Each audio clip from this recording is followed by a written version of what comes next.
Mais non, JS. Ce n'est pas de la lutte. Il a raison, Tom. Non, JS. Alors, ok, c'est un début. Et il faut un début à tout, évidemment. Mais tu vois, JS, tu as besoin d'un ordre des choses. Pour réellement, il a raison. Il est dépité. Il est dépité. Il a raison, cher Tom. Parce qu'il te faut un ordre des choses. Il te faut un ordre des choses pour la bonne et simple raison que le grappling, ce n'est pas du wrestling. Et le wrestling, ce n'est pas du grappling. Bonjour, je suis Jean-Serge Zoumba, spécialiste de tes relations plus épanouies au quotidien. Alors, on va parler très rapidement de cette histoire du standing dans le grappling et le besoin de piocher, de s'inspirer du wrestling pour pouvoir muscler ce secteur du jeu qui est quand même très important, étant donné que dans la définition martiale sans même parler du sport, tout combat commence dans cette station debout. C'est important d'y accorder une certaine attention. C'est vrai que lorsque tu parcours un peu les plateformes grappling, quand il n'y a pas un spécialiste du wrestling, quelqu'un qui a vraiment du recul dans la lutte, les cadres auront tendance à bâcler cette étape. Ils vont montrer à l'emporte-pièce un arm drag par-ci, un single leg, double leg par-là, et de temps en temps un throw by par ici, à partir de la position neutre.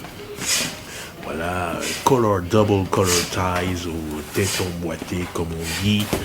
Et ça sera tout. Le problème avec tout ça, c'est qu'il y a plein de lacunes. Déjà, ça manque d'ordre. On ne sait pas réellement comment s'y prendre, comment approcher l'adversaire, comment poser ses mains sur l'adversaire, quels sont les mouvements les plus directs, accessibles, suivant le type de grippe que l'on a. On est perdu. Et bien entendu, il y a cette idée qu'il faut aller chercher un arm drag qu'on ne réussit jamais à faire. Parce que la main se rétracte toujours très vite. Il faut aller attaquer les jambes.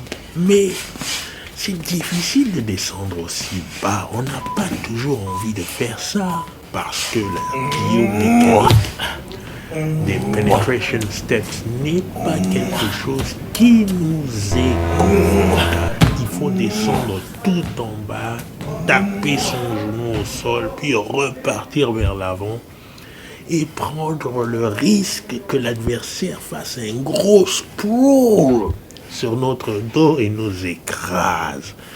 Ça fait pas envie, ça. Écoute, ça ne fait pas envie, c'est vrai, le grappler n'aime pas ça. Si on y ajoute en plus des sauts périlleux, des roues à n'en plus finir, alors que pour lui, en fait, ce dont il a besoin, c'est juste d'emmener au sol. Il s'en fout complètement du spectacle. Il s'en fout des suplexes. Il s'en fout des double leg blast, double legs. Il veut juste emmener au sol et continuer vers des positions dominantes. Continuer vers sa finalisation. C'est donc pas le même sport. Le wrestling n'est pas le grappling. Même pour le wrestler, le coach wrestler qui viendrait chez les grapplers, il doit l'avoir en tête, ça. Le grappler veut juste emmener au sol, c'est tout. Il veut juste emmener au sol. D'ailleurs, s'il n'y arrive pas, il tire la garde. S'il n'y arrive pas, il tire la garde. Alors, pas la peine de lui cassé la tête avec les acrobatics, avec des choses incroyables, improbables, alors qu'il a déjà énormément de travail dans son grappling à effectuer. Surtout s'il est débutant, il y a plein de choses à connaître, à savoir pourquoi aller se casser la tête avec des takedowns trop compliqués à maîtriser. Non. Mais ça n'est compréhensible que si on te présente les choses dans un certain ordre, au lieu de te jeter dans la fosse aux techniques compliquées, désagréables, parce que ce knee over toe penetration steps, tomber à genoux pour repartir, c'est pas agréable quand on n'a pas l'habitude de le faire. Et surtout, quand c'est loin de l'objectif premier du grappler qui est qu'il veut juste emmener au sol pour continuer vers les positions dominantes. Il ne veut pas le spectacle. Et d'ailleurs, ça rejoint quand même l'idée martiale qui est que quand on est attaqué, si on était forcé à utiliser une méthode de takedown, plus c'est efficient, plus c'est efficace, plus c'est intéressant aussi.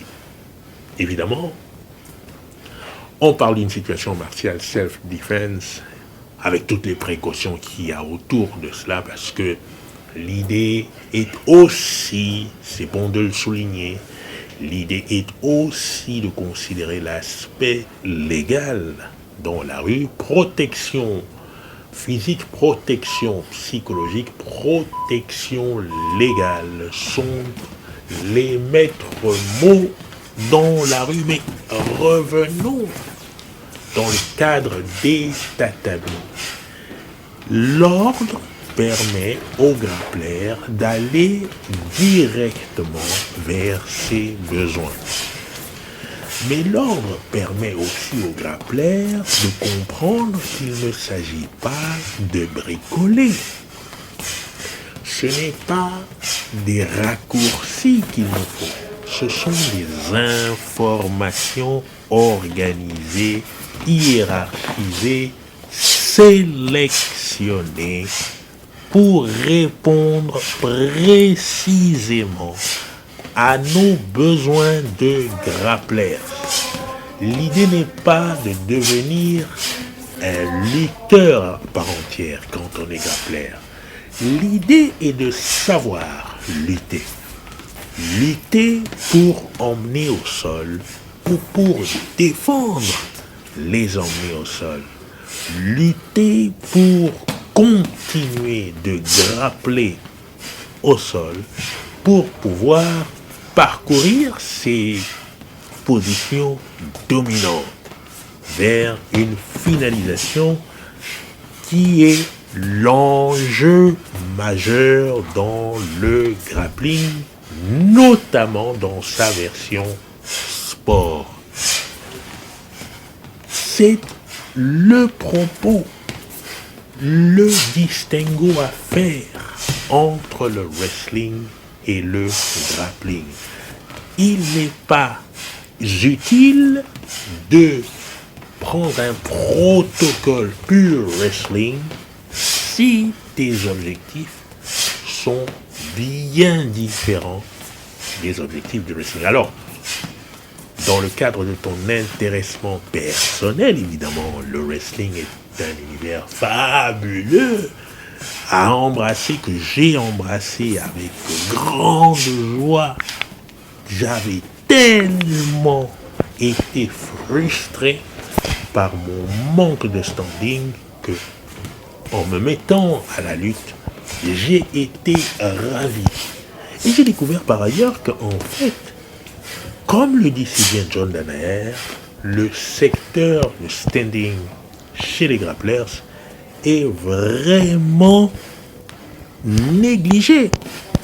Et ça, c'est un vrai problème auquel je propose moi des solutions très concrètes avec le patatras numéro 5 dans la gamme des GSM BJJ Seminars Series 7. Si cette vidéo t'a plu, si tu y as trouvé de l'intérêt, tu sais, ça me ferait vraiment plaisir que tu puisses partager, liker, mais aussi commenter autour de toi parce que cela aide à construire plus de contenu et à faire grandir la chaîne. Voilà, je te dis à la prochaine vidéo.